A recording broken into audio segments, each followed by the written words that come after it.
সব খবর যমুনা টেলিভিশনের নিয়মিত আয়োজনে আপনাদের সবাইকে স্বাগত জানাচ্ছি। আমি শাওন দত্ত। দেশের 11তম প্রধানমন্ত্রী হিসেবে শপথ নিলেন বিএনপি চেয়ারম্যান তারেক রহমান।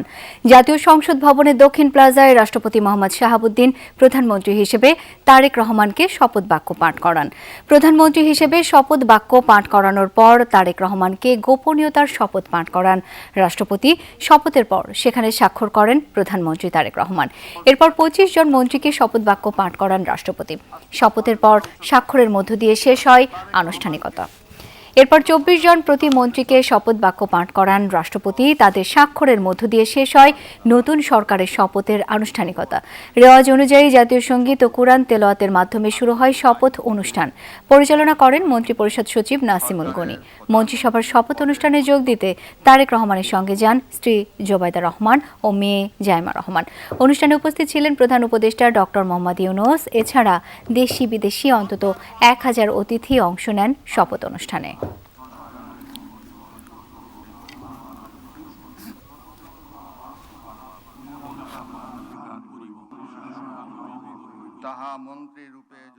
জাতীয় সংসদের সংখ্যাগরিষ্ঠ সদস্যের আস্থাভাজন সংসদ সদস্য জনাব তারেক রহমানকে গণপ্রজাতন্ত্রী বাংলাদেশ আমি সশ্রদ্ধ চিত্তে তারেক রহমান সশস্ত্র চিত্রে শপথ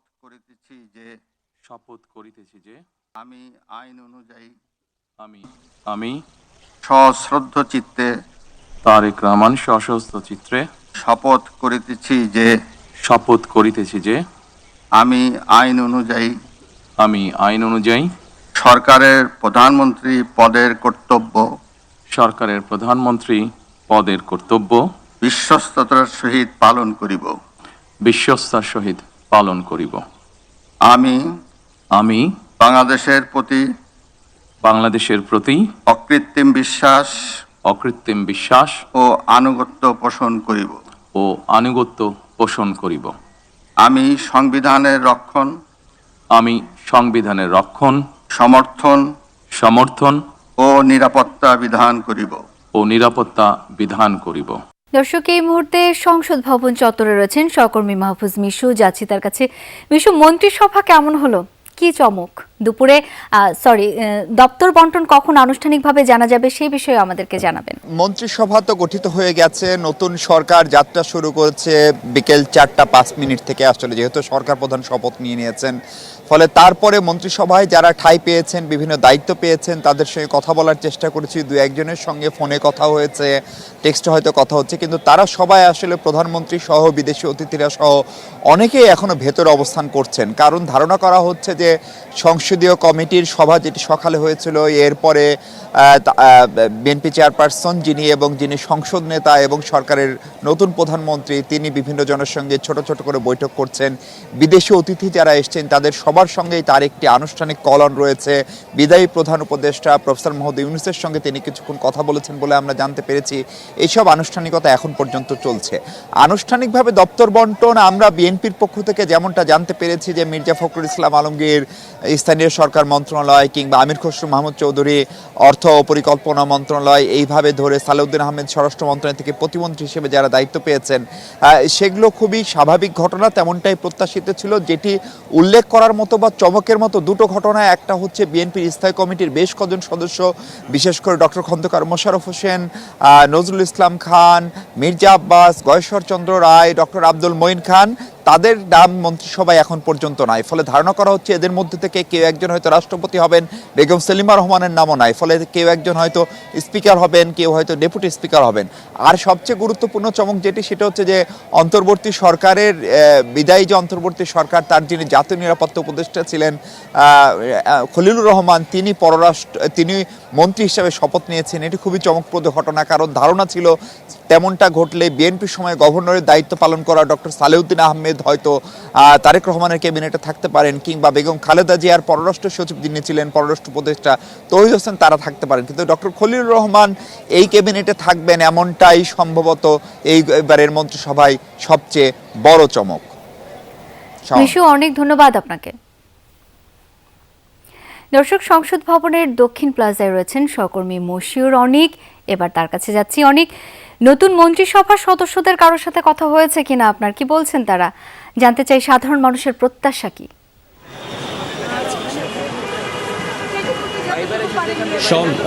প্রথমে জানাতে চাই সাধারণ মানুষের প্রতিক্রিয়ার কথা, কারণ হচ্ছে আজ প্রায় ২০ বছর পর জাতীয়তাবাদী বিএনপি দল তাদের যে ক্ষমতার পুনর্বিন্যাস, সেই বিন্যাসের একটা সূত্রপাত করলো হচ্ছে শপথ করার মাধ্যমে। আমি একটু যদি দেখাতে চাই তাহলে আমাদের সঙ্গে কিন্তু এই মুহূর্তে যারা সাধারণ জনতা আছেন তারা কিন্তু যুক্ত হয়ে আছেন, এবং তাদের যে অভিমত, সেই অভিমতের মাঝখানে আমাদের সঙ্গে এই মুহূর্তে আমরা একজনকে পেয়ে গেছি, অর্থাৎ বর্তমান যিনি সংসদ সদস্য মাদারীপুর ৩ আসনের ভাইকে আমরা পেয়ে গেছি, এবং তিনি শপথ গ্রহণ করেছেন আজকে ঠিক সকালবেলাতেই। এরপরে তিনি তার এলাকাতে যাবেন এবং তার উপরে তার এলাকার যে বিভিন্ন দায়ভার ন্যস্ত আছেন, তার যে ইশতেহার, ওয়াদা, সেই ওয়াদা নিশ্চয় পূরণ করবেন। আমি তো আপনার সঙ্গে কথা বলবো।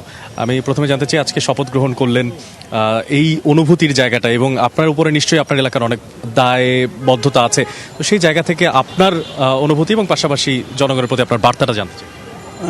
শপথ করার পরে আমার মনে হয় আমি যেন আমার দায়ভারটা আরও বড় হয়ে গেল জনগণের প্রতি। আমি মাদারীপুর ৩ আসনের জনগণের আমার প্রতি যে ভালোবাসা, তারা আমাকে ভোট দিয়ে জয়যুক্ত করেছে।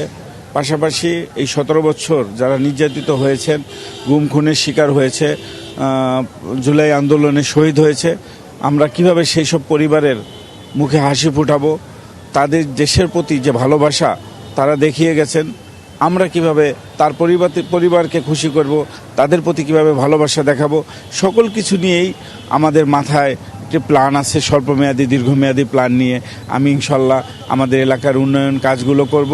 পাশাপাশি জনগণের যে মৌলিক অধিকার, সেই মৌলিক অধিকার হিন্দু মুসলিম ধনী গরিব সমাজের প্রত্যেকটি মানুষ যেন তার মৌলিক অধিকারগুলো সমান ভাগে ভোগ করতে পারে। ছোট করে জানতে চাই তারেক রহমানের সঙ্গে আপনাদের কোনো বিষয় নিয়ে কথা হয়েছে কিনা? ছোট করে। ইনশাল্লাহ তারেক রহমানের সাথে কথা হয়েছে। তার কথা হলো জনগণ আমাদেরকে ভোট দিয়ে নির্বাচিত করেছে, খোকন আমাদের এই জনগণের ভালোবাসার সম্মানটাকে রাখতে হবে, জনগণের পাশে থাকতে হবে। জনগণের পাশে থাকতে হবে। আমার সঙ্গে যুক্ত ছিলেন মাদারীপুর ৩ আসনের যিনি বর্তমান সংসদ সদস্য, এবং তিনি যেমনটা বলছিলেন জনগণের কাছে দায়বদ্ধতা, এর পেছনে কিন্তু তার সমর্থকেরাও আছেন। তো শাওন দত্ত, এই পরিমাণ আসলে ভালোবাসা নিয়ে তারা সংসদে আছেন, নতুন যাত্রা শুরু করেছেন, এবং যারা ভক্ত, যারা সমর্থক, তাদেরও ভালোবাসা পাচ্ছেন। সবশেষ তথ্যপাত্র জানাচ্ছিলাম। অনেক অনেক ধন্যবাদ আপনাকে। দেশের 11তম প্রধানমন্ত্রী হিসেবে দায়িত্ব গ্রহণ করলেন বিএনপি চেয়ারম্যান তারেক রহমান। রাজনৈতিক জীবনে নানান উত্থান আর পতনের মধ্য দিয়ে নিজেকে তৈরি করেছেন যিনি। দীর্ঘ নির্বাসিত জীবনেও দলকে রেখেছেন চাঙ্গা, সাংগঠনিকভাবে ঐক্যবদ্ধ। তার নেতৃত্বেই গুম খুন নিপীড়নের বিরুদ্ধে গণতান্ত্রিক সংগ্রামে রুখে দাঁড়িয়েছিল বিএনপি, যার স্লোগান সবার আগে বাংলাদেশ। তারেক রহমানের হাত ধরে বাংলাদেশ পাবে নয়া গন্তব্য, এমনটাই প্রত্যাশা সাধারণ মানুষের। 25 ডিসেম্বর 2025, প্রায় 17 বছরের দীর্ঘ নির্বাসিত জীবন শেষে বাংলাদেশের মাটিতে তারেক রহমান নিজ মাটির পিচ ঢালা পথে পথে জনতার উপচে পড়া ভালোবাসা নিয়ে এলেন ৩৬ জুলাই এক্সপ্রেসওয়েতে। দীর্ঘ সংকটে সংগ্রামে মা খালেদা জিয়া এবং বিএনপির প্রতি জনগণের আস্থা ও বিশ্বাসের প্রতি শ্রদ্ধা জানিয়ে জানালেন কৃতজ্ঞতা। তুলে ধরলেন দেশ আর জনতার জন্য নিজস্ব পরিকল্পনার কথা।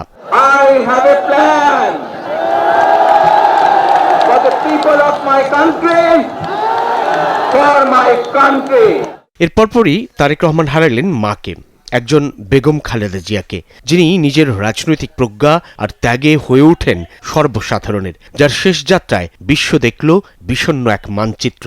তারেক রহমান শোকাহত, কিন্তু কি ভীষণ দৃঢ় রূপ নিয়ে ঘুরে দাঁড়ালেন মাকে অনুপ্রেরণায় রেখে।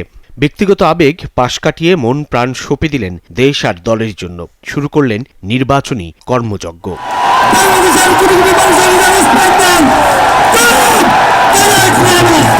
নির্বাচনী প্রচারণায় এক আধুনিক তারেক রহমানকে দেখল দেশের জনগণ। রাজনৈতিক নেতা বক্তব্য দিচ্ছেন নির্দিষ্ট পোডিয়ামে নয়, বরং সমাবেশের প্রতিটি কোণায় প্রতিটি মানুষের কাছে নিজের বার্তা পৌঁছে দিতে ছুটে বেড়ালেন মঞ্চ জুড়ে। বক্তব্যে নিজের স্তুতি কিংবা অন্যের বিরুদ্ধে বিষেধাগার নয়, আক্রমণাত্মক উস্কানিমূলক নানান বক্তব্যের জবাবেও ধীর, স্থির এবং গঠনমূলক তিনি। সমগ্র দেশ সহ এই ঢাকা শহরকে একটি নিরাপদ শহরে রূপান্তরিত করতে চাই। তারেক রহমান ছুটে বেড়ালেন দেশের প্রান্ত থেকে কেন্দ্র জুড়ে। নিজের তরুণ মনকে সঙ্গে নিয়ে দিন থেকে ভোর একটানা বিপুল মানুষের ভালোবাসা নিয়ে তুলে ধরেন দেশ গঠনের নানান পরিকল্পনা। তারেক রহমান জনগণকে দিলেন অভয়, আশ্বাস দিলেন জীবনমানের উন্নয়ন ঘটিয়ে শান্তি সৌহার্দ্যের বাংলাদেশ গড়ার। আপনারা বাংলাদেশের মানুষের ভাগ্যের পরিবর্তন করতে পারেন সঠিক ব্যক্তির পক্ষে রায় প্রদানের মাধ্যমে। নির্বাচনে নিরঙ্কুশ জয় পেল বিএনপি। সরকারের ভার এখন তারেক রহমানের কাঁধে। যে তারেক রহমান জন্মের পর থেকে বাংলাদেশের প্রতিটি রাজনৈতিক বাঁকে এক নীরব সাক্ষী হয়েছেন খুব কাছ থেকেই। 1988-তে আনুষ্ঠানিকভাবে বিএনপির প্রাথমিক সদস্য পদ গ্রহণ করে রাজনৈতিক যাত্রা শুরু করেন। মা প্রয়াত বেগম খালেদা জিয়ার রাজপথের দীর্ঘদিনের কিংবা গণমানুষের জন্য নিজের জীবন উৎসর্গ করে দেওয়ার ইতিহাস তাঁর চেয়ে ভালো আর কেই বা জানে। কতটা আন্তরিকতা আর সততার সঙ্গে প্রধানমন্ত্রী হিসেবে দায়িত্ব পালন করেছিলেন খালেদা জিয়া, ছায়াসঙ্গীর ছেলে তারেক রহমান তারও সাক্ষী। সদস্য থেকে সিনিয়র যুগ্ম মহাসচিব, সিনিয়র ভাইস চেয়ারম্যান, ভারপ্রাপ্ত চেয়ারম্যান থেকে বিএনপি চেয়ারম্যান, উত্তরাধিকার হিসেবে নয় বরং নিজ যোগ্যতায় ধাপে ধাপে এসেছেন নেতৃত্বের শীর্ষ চূড়ায়। ফ্যাসিবাদের পুনরাবৃত্তি যদি না চাই, অবশ্যই আমাদেরকে ডেমোক্রেটিক প্রসেস বা গণতন্ত্রের চর্চা আমাদেরকে অব্যাহত রাখতে হবে। রাজনীতির নিষ্ঠুরতাও দেখেছেন তারেক রহমান। নিজের বিপর্যস্ত জীবন কিংবা দূর প্রবাসে দীর্ঘ নির্বাসিত জীবন যেন ভয়ঙ্কর এক অধ্যায়। মাকে একা লড়তে দেখেছেন, কারাগারে কি নিষ্ঠুর নিঃসঙ্গ জীবনযাপন দেখেছেন। পিতাকে তো সেই কবেই হারিয়েছেন, এরপর ভাই হারানোর শোকও সামলাতে হয়েছে। দেখেছেন লক্ষ নেতাকর্মীর কারাবরণ, গ্রেফতার, মামলা, গুমখুনের শিকার পরিবারগুলো এখন তারই পরিবার। পতিত রাজনৈতিক সরকারের বিরুদ্ধে গণবিস্ফোরণের জুলাই অভ্যুত্থান দেখেছেন, যার অন্যতম নেতাও তিনি। অগণতান্ত্রিক পরিবেশে গণতন্ত্রের ক্ষুধায় কাতর বাংলাদেশকে দেখেছেন তারেক রহমান। নিশ্চয়ই আগামীর পথ চলায় এই শিক্ষা ও অভিজ্ঞতা তাঁর অন্যতম সঙ্গী। যারা বিভিন্ন উসিলা দিয়ে বিতর্ক তৈরি করে গণতন্ত্রের পথকে আবার নষ্ট করার বা ব্যাহত করার চেষ্টা করছেন, তারা যাতে সফল না হয়। ত্রয়োদশ সংসদ নির্বাচনের মধ্য দিয়ে তারেক রহমানের হাতেই বাংলাদেশের ভার তুলে দিয়েছে দেশের জনগণ। পরিবর্তিত বিশ্ব পরিস্থিতিতে রাজনীতি আর সরকার পরিচালনার ধরনও বদলেছে, কিন্তু দেশের জন আকাঙ্ক্ষার তেমন বদল ঘটেনি। দেশজুড়ে স্থিতিশীলতা নিশ্চিতে কোমল মাটির কঠোর সরকার প্রধান হতে হবে তারেক রহমানকে। প্রতিহিংসা কিংবা বিদ্বেষ নয়, সবুজ শ্যামল বাংলা হবে সম্প্রীতির, উন্নয়নের অগ্রগতির পথে দেশ জনতাকে সঙ্গে নিয়ে তাঁর হাঁটবার সময় এখন। তারেক রহমানের সামনের চ্যালেঞ্জ সকলকে আস্থায় নিয়ে সমতাভিত্তিক সমাজ গঠনের। ভিন্ন দল কিংবা ভিন্ন মতের সকলের সহযোগিতা কামনা করছে। সাইফুদ্দিন রবিন, যমুনা নিউজ, ঢাকা। অর্পিত দায়িত্ব পালনের অঙ্গীকার করে শপথ নিয়েছেন নবনির্বাচিত বিএনপি, জামায়াত, এনসিপি ও স্বতন্ত্র সংসদ সদস্যরা। তবে সংবিধান সংস্কার পরিষদের সদস্য হিসেবে বিএনপি ও তাদের মিত্রদল এবং বিদ্রোহী স্বতন্ত্র এমপিরা শপথ নেননি। অবশ্য দুটি শপথই নিয়েছেন জামায়াত নেতৃত্বাধীন 11 দলীয় জোটের নির্বাচিত সদস্যরা। জুলাই যোদ্ধাদের দল এনসিপি প্রথমে শপথ নিতে গড়িমসি করলেও পরে আলাদাভাবে দুটি শপথই নেন। নতুন নির্বাচিত এমপিরা জানান, সব দলের অংশগ্রহণে এবারের সংসদ হবে প্রাণবন্ত ও জবাবদিহিতামূলক। নতুন বাংলাদেশের নতুন সংসদ শপথ নিতে নির্ধারিত সময়ের আগেই আসতে শুরু করেন ত্রয়োদশ জাতীয় সংসদের নবনির্বাচিত সংসদ সদস্যরা। শপথকক্ষে প্রধান নির্বাচন কমিশনার এএমএম নাসিরউদ্দিন প্রবেশের আগে বিএনপির সংসদ সদস্যদের উদ্দেশ্যে কথা বলেন কক্সবাজার 1 আসনের এমপি ও স্থায়ী কমিটির সদস্য সালাউদ্দিন আহমেদ। জানান, তারা নির্বাচিত হয়েছেন সংসদ সদস্য হিসেবে, সংবিধান সংস্কার পরিষদের সদস্য হিসেবে শপথ নেবেন না। নীল কালার যে ফর্মটা আছে, এটা সংবিধান সংস্কার পরিষদ সদস্যদের শপথ ফর্ম।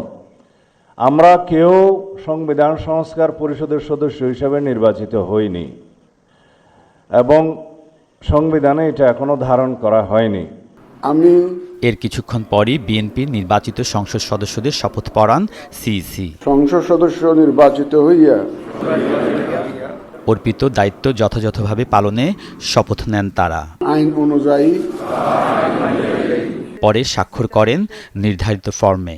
সংসদ সদস্য নির্বাচিত হইয়া আলাদাভাবে শপথ নেন জামায়াত ইসলামীর সংসদ সদস্যরা। এ সময় তাদের পাশে দাঁড়িয়ে শপথ নেন স্বতন্ত্র সংসদ সদস্যরাও। তবে জামায়াতের এমপিরা সংবিধান সংস্কার পরিষদের সদস্য হিসেবে শপথ নেওয়ার সময় সেখান থেকে চলে যান বিএনপির বিদ্রোহী স্বতন্ত্র সংসদ সদস্যরা। সংবিধান সংস্কার পরিষদ বিএনপি সংবিধান পরিষদের শপথ না নেয়ায় তরুণ জুলাই যোদ্ধাদের দল এনসিপির নির্বাচিত সংসদ সদস্যরা প্রথমে শপথ নিতে গড়িমসি করে, পরে অবশ্য দলীয় সিদ্ধান্তে এমপি ও সংবিধান পরিষদের সদস্য হিসেবে শপথ নেন তারা। নির্বাচিত সংসদ সদস্যরা আশা করেন দীর্ঘ 16 বছর পর আবারও কার্যকর হবে জাতীয় সংসদ। দেশের সেবা করা এবং এমপি হিসাবে আমার যত দায়িত্ব আছে সেগুলো সবগুলো সঠিকভাবে পালন করা। জনাব তারেক রহমান বগুড়ার মানুষ, তাকে নিয়ে সংসদে একসঙ্গে বিট করব, একই সংসদে কথা বলবো, এটাই সবচেয়ে আমার বড় পাওয়া। আমরা একসাথে দেশের পক্ষ হয়ে কাজ করতে পারবো ইনশাআল্লাহ। তারা বলছেন সংসদে সরকারি দলের জবাবদিহিতা নিশ্চিত করা হবে, তুলে ধরা হবে জনগণের দুর্ভোগ দুর্দশা। সংসদ সদস্যদের কাজ আইন প্রণয়ন ও জবাবদিহিতামূলক ব্যবস্থা নিশ্চিত করা, সেই লক্ষ্যেই শপথ নিয়েছেন তারা। কিন্তু অতীতে দেখা গেছে বেশিরভাগ এমপি দুর্নীতি, অনিয়ম ও স্বজনপ্রীতিতে জড়িয়েছেন। জুলাই গণঅভ্যুত্থানের প্রেক্ষাপটে এবার কি এই অবস্থায় পরিবর্তন আসবে, নাকি তা আগের মতোই শুধু প্রতিশ্রুতি হিসেবে থেকে যাবে? আলমগীর স্বপন, যমুনা নিউজ, জাতীয় সংসদ ভবন, ঢাকা। সন্ত্রাস নির্মূল করে ফিরিয়ে আনতে হবে স্থিতিশীলতা, সাধারণ মানুষকে দিতে হবে স্বস্তি, দম বন্ধ করা অবস্থা থেকে সবার আগে মুক্তি দেয়া প্রয়োজন। শপথ নিয়ে এমন প্রত্যাশার কথা জানিয়েছেন বিএনপির একাধিক সংসদ সদস্য। জানান, স্থানীয় উন্নয়ন এবং সম্পদের সুষম বন্টন করাও দরকার। নিয়ন্ত্রণ করতে হবে দ্রব্যমূল্য। প্রান্তিক মানুষদের প্রত্যাশা পূরণই হওয়া উচিত মূল লক্ষ্য। সকাল 9টার পর থেকেই একে একে সংসদে প্রবেশ করতে থাকে বিএনপির সকল নির্বাচিত সংসদ সদস্য। 10:30টার দিকে শুরু হয় শপথ। জনগণের রায় পেয়ে সংসদে ভূমিকা রাখতে চান সবাই। জানান, মাদকের বিস্তার ঠেকাতে হবে, আইন শৃঙ্খলার উন্নতি এবং দ্রব্যমূল্য নিয়ন্ত্রণ করার বিকল্প নেই। মাদকের বিরুদ্ধে জিরো টলারেন্স, এই ব্যাপারে কোনো ছাড় দেওয়া হবে না ইনশাআল্লাহ। আমার এলাকা অনুন্নত, রাস্তাঘাট এই 17 বছরে কোনো কিছুই নাই। আইন শৃঙ্খলা পরিস্থিতির দ্রুত উন্নয়ন সাধন করা, বিশেষ করে দ্রব্যমূল্য নিয়ন্ত্রণের মধ্যে নিয়ে আসা, মানুষের জীবনে স্বস্তি ফিরিয়ে নিয়ে আসা। প্রথম প্রায়োরিটি হইল আমি আমার দেশের সেবা করা এবং এমপি হিসাবে আমার যত দায়িত্ব আছে সেগুলো সবগুলো সঠিকভাবে পালন করা। আমি যশোরবাসীর প্রতি অঙ্গীকার করেছি, আমি একটি সন্ত্রাসমুক্ত, মাদকমুক্ত এবং কিশোর গ্যাংয়ের দৌরাত্ম্যমুক্ত একটি আধুনিক যশোর শহর উপহার দিতে চাই। সংসদে সঠিক ভূমিকা পালন করা জরুরি। বেকার যুবকদের কর্মসংস্থান এবং শিক্ষা ব্যবস্থার উন্নতি নিশ্চিত করতে হবে। জনজীবনে শান্তি প্রতিষ্ঠার প্রয়োজন। যোগাযোগ ব্যবস্থার উন্নীত করা, আমাদের দেশের বেকার যুবকদের কর্মের সংস্থান করা, এডুকেশন, সন্ত্রাস, মাদক, কমিউনিকেশন, এগুলো। সন্ত্রাস দমন, ডেভেলপমেন্ট, চাঁদাবাজ, এগুলো আমরা দমন করব। আইন শৃঙ্খলা সহ দেশের অর্থনীতি সহ একটা স্টেবল সরকার যেটা বলা হয়। ফার্স্ট প্রায়োরিটি হলো আইনের শাসন বাস্তবায়ন করা, শান্তি প্রতিষ্ঠা করা এবং মানবিক বাংলাদেশ গঠন করা। মানবিক বাংলাদেশ প্রতিষ্ঠার স্বপ্নও দেখছেন কেউ কেউ। প্রত্যাশায় আছে শান্তি, সাম্য এবং বিনয়ের বাংলাদেশ। শ্রমজীবী মেহনতি মানুষের ভাগ্যের পরিবর্তন করতে চান সবাই। গঠন হচ্ছে আইনসভার কাজ হচ্ছে সরকারকে ওয়াচে রাখা যে সরকার সঠিকভাবে ফাংশন করছে কিনা। শাসন বিভাগ তারা যত যথাযথভাবে ফাংশন করে সে ব্যাপারে আমাদের ওয়াচিং থাকবে। প্রত্যাশা করছে একটা ভালো একটা সংসদ এবং নিরপেক্ষ নির্বাচনের মাধ্যমে সংসদের অগ্রযাত্রা ভালো হবে এবং ইনশাআল্লাহ আমরা কাজ করতে পারব। চিকিৎসা ব্যবস্থায় সার্বজনীনতা এবং সাশ্রয়ী অথবা বিনামূল্যে সর্বোচ্চ মানের সেবা পেতে হবে। শান্তি, সাম্য এবং বিনয়ের বাংলাদেশ গড়তে চাই। অহিংস একটা বাংলাদেশ গড়ার জন্য আমাদের প্রিয় নেতা জনাব তারেক রহমান ইতিমধ্যে দেখেছেন। সংসদ সদস্যরা দলীয় ইশতেহার পরিপালন এবং স্থানীয় সমস্যার সমাধানে গুরুত্ব দেবার প্রতিশ্রুতি দেন। জনগণের যে প্রত্যাশা, সেই প্রত্যাশা পূরণ করেই আগামী সরকার। রিমন রহমান, যমুনা নিউজ, ঢাকা। সংসদকে প্রাণবন্ত ও শক্তিশালী করতে সর্বোচ্চ চেষ্টার প্রতিশ্রুতি দিয়েছেন জামায়াতে ইসলামী নির্বাচিত এমপিরা। শপথের আনুষ্ঠানিকতা শেষ করার আগে তারা সংসদকে কার্যকর ও সরকারের জবাবদিহিতা নিশ্চিতে ভূমিকা রাখার অঙ্গীকার করেন। পাশাপাশি মানুষের কল্যাণে কাজ করারও প্রত্যয় জানান বিরোধী দলীয় সংসদ সদস্যরা।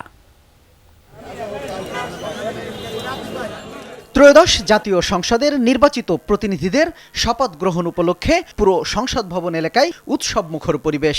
অন্যান্য দলের মতো জামাতে ইসলামীর নেতাকর্মী ও সমর্থকরাও ভিড় করেন। তারা বলেন, নতুন বাংলাদেশের যে স্বপ্ন জামাত নেতারা দেখিয়েছেন তা বাস্তবায়নে বিরোধী দল হিসেবে ভূমিকা পালন করবে জামাত। সন্ত্রাসী, লুটপাট এগুলো হবে না। যার যার অধিকার সে অধিকারগুলো সবাই সমাহারে তারা পাবে, এটাই হচ্ছে আমাদের প্রত্যাশা। এলাকায় যত সব দুর্নীতি আছে সেগুলোই হবে আমাদের প্রথম উদ্দেশ্য, সেগুলা বন্ধ করতে হবে। ভালো একজন বিরোধী দল হয়ে আমরা সংসদে প্রতিনিধিত্ব করব। আশা করা যায় বিরোধী দল হিসেবে যতটা ভূমিকা রাখা দরকার ভূমিকা রেখে ইস্তেহার মোতাবেকই আমরা চেষ্টা করি ইনশাল্লাহ, এবং করা সম্ভব হবে। সংসদের বিরোধী দল হিসেবে বেলা 12টায় শপথ গ্রহণের জন্য সংসদ ভবনে আসেন জামাত থেকে নির্বাচিত প্রার্থীরা। আমি বাংলাদেশের প্রতি অকৃত্রিম বিশ্বাস ও আনুগত্য পোষণ করিব। ভেতরে প্রবেশের আগে জামাত থেকে নির্বাচিত এমপিরা বলেন, দীর্ঘ আন্দোলন সংগ্রামের মধ্য দিয়ে বাংলাদেশ গণতান্ত্রিক যাত্রা শুরু করছে। নতুন বাংলাদেশ গড়তে জামাত সরকারি দলের ভুল ত্রুটি ধরিয়ে দিয়ে গঠনমূলক সমালোচনা করবে। একটা নতুন বাংলাদেশ পাবো ইনশাআল্লাহ। আজকে শপথ গ্রহণ অনুষ্ঠানের মাধ্যমে ফ্যাসিবাদ মুক্ত যে বাংলাদেশ আমরা গড়তে চেয়েছি। আমার এলাকার সকল দল, সকল ধর্ম, সকল শ্রেণী পেশার মানুষকে সঙ্গে নিয়ে ঐক্যবদ্ধভাবে বাংলাদেশ গড়তে চাই। আমরা নতুন বাংলাদেশ গড়তে চাই, যে বাংলাদেশের আগামী রাজনীতিতে কোনো দাঙ্গা সন্ত্রাস হবে না, সুন্দর একটি বাংলাদেশ আমরা চাই। আমরা তরুণদের নিয়ে, যুবকদের নিয়ে একটি মানবিক বাংলাদেশ গড়তে চাই। আমার বিশ্বাস জনাব তারেক রহমান অবিলম্বে এই সংকট দূর করে জুলাই সনদ বাস্তবায়ন করবেন। দলের নায়েবে আমির ডাক্তার আব্দুল্লাহ মোহাম্মদ তাহের বলেন, নবযাত্রায় গুরুত্বপূর্ণ ভূমিকা রাখতে সচেষ্ট থাকবে দল। তবে বিএনপি সংবিধান সংস্কার পরিষদের শপথ না নেয়ায় হতাশ 11 দলীয় জোট। নতুন দেশ গঠনের শপথ নেব, কিন্তু শপথ নেই, এতে আমরা হতাশ। চ্যালেঞ্জ তো বটেই, যেহেতু বিএনপি সংস্কার পরিষদে সাইন করে নাই। দুর্নীতি ও বৈষম্যহীন দেশ গড়তে 11 দলীয় জোট সংসদে সোচ্চার থাকবে বলে জানান জামাত থেকে নির্বাচিত জনপ্রতিনিধিরা। জাতীয় সংসদ নির্বাচনের ইতিহাসে এবারই প্রথম সর্বোচ্চ আসনে জয়ী হয়ে বিরোধী দলের আসনে জামাতে ইসলামী। দলটির নির্বাচিত সংসদ সদস্যরা বলছেন, নির্বাচনী প্রচারণায় দেওয়া প্রতিশ্রুতি অনুযায়ী দেশ গঠনে কাজ করবেন তারা। একই সাথে সংসদে শক্তিশালী বিরোধী দল হিসাবে ভূমিকা পালন করবেন, এমনটাই বলছেন নির্বাচিত সংসদ সদস্যরা। শামীম রেজা, যমুনা নিউজ, জাতীয় সংসদ ভবন, ঢাকা। এমপিদের শপথ গ্রহণের পর তারেক রহমানকে সংসদ নেতা ও প্রধানমন্ত্রী হিসেবে নির্বাচিত করেছে বিএনপির সংসদীয় দল। সকাল 11:30টায় জাতীয় সংসদ ভবনে সংসদ সদস্যদের শপথের আনুষ্ঠানিকতার পর বিএনপির সংসদীয় দলের সভা অনুষ্ঠিত হয়। এই সভায় সর্বসম্মতিক্রমে তারেক রহমান সংসদ নেতা ও প্রধানমন্ত্রী নির্বাচিত হন। সংসদীয় দলের প্রথম সভায় সিদ্ধান্ত হয়েছে, বিএনপির কোনো সংসদ সদস্য ডিউটি ফ্রি গাড়ি নেবেন না, পাশাপাশি সরকারিভাবে কোনো প্লটও নেবেন না।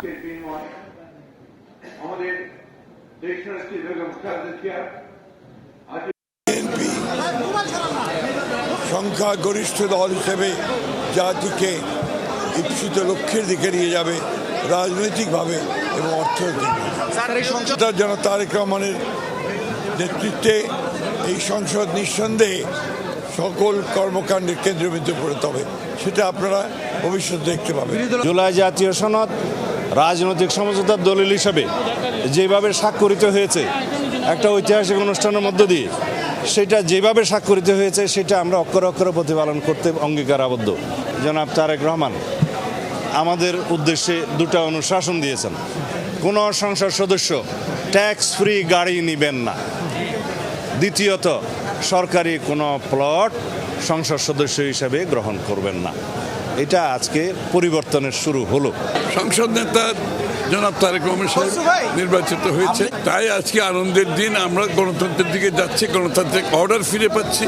সংসদের বিরোধী দলীয় নেতা নির্বাচিত হয়েছেন জামায়াতের আমির ডাক্তার শফিকুর রহমান। উপনেতার দায়িত্ব পালন করবেন জামায়াতের নায়েবে আমির ডাক্তার সৈয়দ আব্দুল্লাহ মোহাম্মদ তাহের। বিরোধী দলীয় চিফ হুইপ হয়েছেন জাতীয় নাগরিক পার্টির আহ্বায়ক নাহিদ ইসলাম। সংসদ সদস্যের শপথ নেয়ার পর সংসদীয় বোর্ড সভায় সর্বসম্মতিক্রমে এই সিদ্ধান্ত নিয়েছেন বিরোধী দলীয় সংসদ সদস্যরা। এ সময় সংবিধান সংস্কার পরিষদের সরকার দলীয় সংসদদের শপথ না নেওয়ার সমালোচনা করেন বিরোধী দলীয় এমপিরা। শপথের আনুষ্ঠানিকতা শেষে সংসদে বিরোধী দলীয় সভাকক্ষে বৈঠকে বসে জামায়াত সহ 11 দলীয় জোটের সংসদ সদস্যরা। লম্বা সময় ধরে চলে এই বৈঠক। সিদ্ধান্ত হয় সংসদে বিরোধী দলীয় নেতা হচ্ছেন জামায়াত আমির শফিকুর রহমান, উপনেতা ডাক্তার সৈয়দ আব্দুল্লাহ মোহাম্মদ তাহের। বৈঠক শেষে গণমাধ্যমকে বিরোধী দলীয় নেতা জানান, সংস্কারের পক্ষে গণভোটের রায়কে সম্মান করে জুলাইকে সম্মান করেছে জামায়াত। শপথ না নিয়ে সরকারি দল জুলাইকে উপেক্ষা করেছে বলে অভিযোগ তার। আমরা আজকে হয়তো শপথ নিতে ভিন্ন চিন্তা করতে পারতাম, কারণ জুলাইয়ের আকাঙ্ক্ষা এবং গণভোটের রায় এই দুইটার প্রতি সম্মান দেখানো রাজনৈতিক দল হিসাবে আমাদের পবিত্র দায়িত্ব আমরা গণ্য করেছি।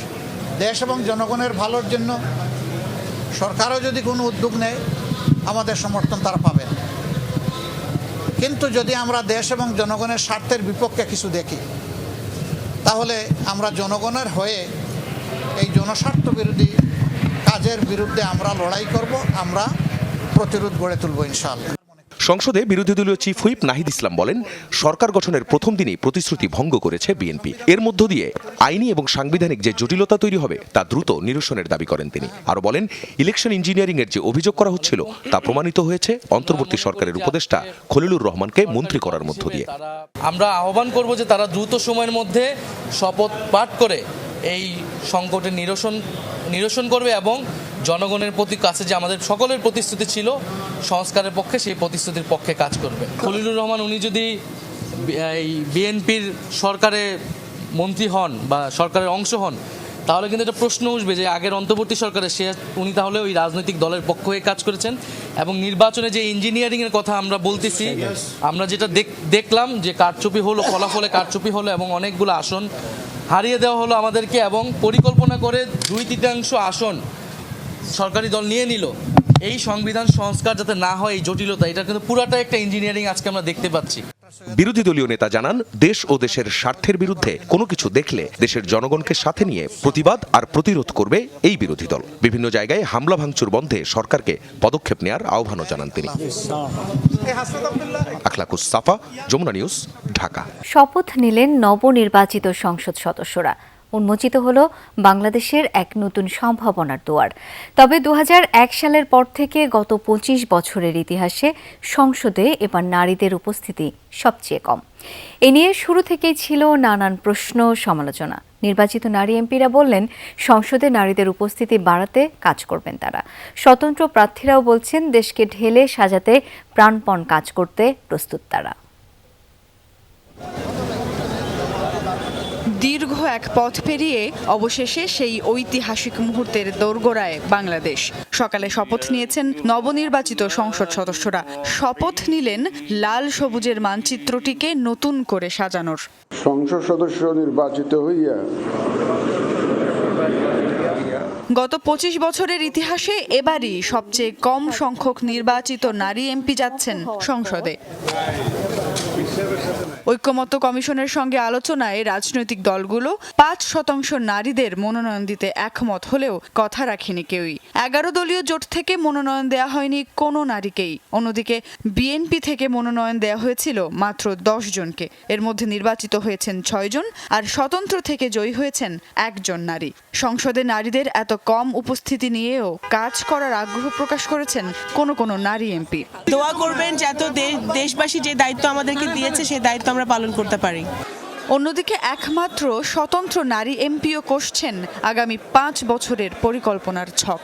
একজন স্বতন্ত্র প্রার্থী একটা দলের জোয়ারের বিপক্ষে দাঁড়িয়ে ভোট করা ডেফিনেটলি এটা কঠিন ছিল সাধারণ মানুষের পক্ষে, এবং বিশেষ করে আমার নির্বাচনী এলাকা সরাইল, আশুগঞ্জ এবং বিজয়নগরের একাংশ অত্যন্ত অবহেলিত, পিছিয়ে পড়া এবং প্রান্তিক মানুষ সেখানে বাস করেন, তাদের ভাগ্য এবং জীবন মান উন্নয়নে আমি সর্বাত্মকভাবে কাজ করব। ত্রয়োদশ জাতীয় সংসদ নির্বাচনে 50টি সংরক্ষিত আসন সহ এবার মোট নারী সংসদ সদস্য থাকবেন 57 জন। তবে জুলাই গণ অভ্যুত্থানের পর নারীদের দৃশ্যমান বড় ভূমিকার পর অন্তত নারী নেতৃত্বে নতুন সম্ভাবনা দেখা দিয়েছিল, তবে বাস্তবায়ন হয়নি তা। সুমাইয়া ঐশী, যমুনা নিউজ, ঢাকা। ত্রয়োদশ সংসদ হবে সৌহার্দ্যের, যেখানে থাকবে যৌক্তিক সমালোচনা, বিতর্ক, কিন্তু দেশের স্বার্থে সবাই একসাথে কাজ করবেন এমন প্রতিশ্রুতি সংসদের তরুণ প্রতিনিধিদের। জানান, তরুণ প্রজন্মের মনস্তত্ত্ব ও চাহিদা অনুযায়ী পরিকল্পনা সাজানো হবে। কর্মসংস্থান সৃষ্টি, প্রযুক্তির দক্ষতা উন্নয়নে বিশেষ উদ্যোগ নেওয়ার পাশাপাশি দুর্নীতি ও মাদকের বিরুদ্ধে কঠোর অবস্থানের কথাও জানান নতুন এমপিরা। প্রবীণ নবীনের মিশেলে ত্রয়োদশ জাতীয় সংসদ। প্রবীণ রাজনীতিবিদদের অভিজ্ঞতার পাশাপাশি এবার নবীনরাও নীতি নির্ধারণ ও আইন প্রণয়নে সক্রিয় ভূমিকা রাখবেন, যা নতুন প্রজন্মের ভাবনা ও সময়োপযোগী দৃষ্টিভঙ্গির প্রতিফলন ঘটাবে। তরুণ জনপ্রতিনিধিদের শপথের মধ্য দিয়ে নতুন প্রত্যাশার সূচনা। জানান, কেবল প্রশাসনিক কাঠামো নয়, তরুণদের ভাবনা, স্বপ্ন ও বাস্তব সংকট অনুধাবন এবং দক্ষতার উন্নয়নে বিশেষ পরিকল্পনা আর নীতি নির্ধারণ করা হবে। গুরুত্ব দেওয়া হবে প্রযুক্তির সর্বোত্তম ব্যবহার ও ডিজিটাল উন্নয়ন। তারেক রহমান সাহেবের যে জেস্চার দেখা গিয়েছে গতকালকে, যেভাবে উনি শফিক সাহেবের বাসায় গিয়েছেন, নাহিদ সাহেবের বাসায় গিয়েছেন, আমি মনে করি এটা একটা ওয়ান্ডারফুল জেস্চার। সো এখান থেকে আমি শিওর যে আমাদের সবার মধ্যেই এই রিফ্লেকশন হবে। সবচেয়ে বড় জিনিসটাই হচ্ছে কি এমপ্লয়মেন্ট। আমাদের বর্তমানে যে তরুণরা আছে তারা গ্র্যাজুয়েট করতে পারছে, কিন্তু গ্র্যাজুয়েট করার পরে চাকরি পাচ্ছে না। তাদের চাকরির ব্যবস্থাটাই আমাদের জন্য সবচেয়ে বড় একটা কাজ হয়ে দাঁড়াচ্ছে। প্রত্যাশাগুলো আমরা জনগণকে দিয়েছি, সেই প্রত্যাশা পূরণই আমাদের দায়িত্ব। সো যেই জায়গায় যাই, যেই জায়গায় থাকি, ওই প্রত্যাশা পূরণই আমরা কাজ করব। দোয়া করবেন যাতে দেশবাসী যে দায়িত্ব আমাদেরকে দিয়েছে সেই দায়িত্ব আমরা পালন করতে পারি। আমার বিশ্বাস জনাব তারেক রহমান অবিলম্বে এই সংকট দূর করে জুলাই সনদ বাস্তবায়ন করবেন। মাদক দুর্নীতির বিরুদ্ধে কঠোর অবস্থানের কথাও তুলে ধরেন নয়া এমপিরা। My challenge for my area, যেটা আমরা মুক্তাগাছাকে মাদক মুক্ত করব, সেটা প্রথম চ্যালেঞ্জ থাকবে। ইন্টারনেটের যুগ, এই জায়গাগুলো যদি আমরা প্রপারলি ইউজ করতে পারি এবং তাদের যদি আমরা সেই জায়গাগুলো দিতে পারি, তাহলে আমরা হয়তো অনেক কিছু করতে পারবো এবং তাদের যে সমস্ত জায়গায় অ্যাড্রেস করা দরকার এবং তাদের যে চাহিদাপত্রগুলো আছে সেগুলো আমরা দেখব। প্রতিশ্রুতি বাস্তবায়নে সংসদের তরুণ প্রতিনিধিরা কতটা সফল হন এখন সেটাই দেখার অপেক্ষা। লাভলি বিথি, যমুনা নিউজ, ঢাকা। জেরুজালেমে পবিত্র আল আকসা মসজিদের ইমামকে 1 সপ্তাহের জন্য মসজিদে প্রবেশের নিষেধাজ্ঞা দিয়েছে ইসরায়েল। এক বিবৃতিতে জানিয়েছে, ইসরায়েলি সেনাদের হাতে আটক হয়েছেন শেখ মোহাম্মদ আলী আব্বাসি, আর 1 সপ্তাহের জন্য তার মসজিদ চত্বরে প্রবেশে দেওয়া হয়েছে নিষেধাজ্ঞা। যদিও এমন পদক্ষেপের পেছনে কোনো কারণ দেখায়নি তেল আবিব। পবিত্র মাস মাহে রমজান শুরুর ঠিক আগে ইসরায়েলের এমন আচরণে ক্ষোভ ছড়িয়েছে মুসলিমদের মাঝে। এর আগে জেরুজালেমের সাবেক গ্র্যান্ড মুফতি শেখ ইকরিমা সাবরি অভিযোগ করেন, রমজান মাসে মুসলিমদের আল আকসা মসজিদে প্রবেশ সীমিত করার পরিকল্পনা করছে নেতানিয়াহু প্রশাসন।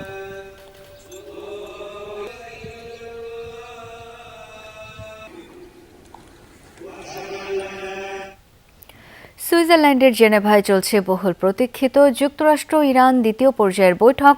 অংশ নিয়েছেন দুই দেশের উচ্চপদস্থ প্রতিনিধিরা। শান্তি আলোচনার তৎপরতার মাঝেই ইরানি ভূখণ্ডের কাছে ব্যাপক সামরিক তোড়জোড় অব্যাহত রেখেছে যুক্তরাষ্ট্র। অঞ্চলটিতে নতুন করে যুদ্ধবিমানের বহর পাঠিয়েছে ওয়াশিংটন। এমন পরিস্থিতিতে দুই পক্ষ চুক্তিতে না পৌঁছতে পারলে আবারও পাল্টাপাল্টি হামলার শঙ্কা দেখা দিয়েছে।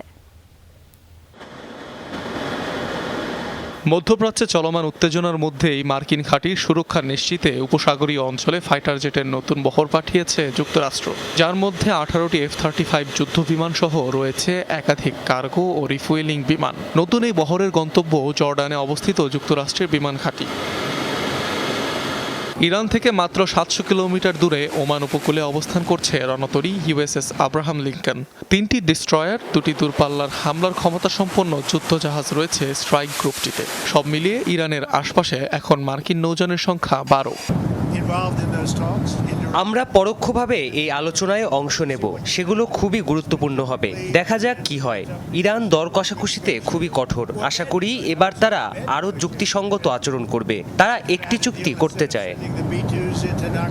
এর আগে জেনেভায় আন্তর্জাতিক আণবিক সংস্থা ও ওমানের প্রতিনিধিদের সঙ্গে সাক্ষাৎ করেন ইরানি কূটনীতিকরা। অনিক রহমান, যমুনা নিউজ। দর্শক, এই ছিল সব খবরের আজকের আয়োজন। ধন্যবাদ এতক্ষণ সাথে থাকার জন্য।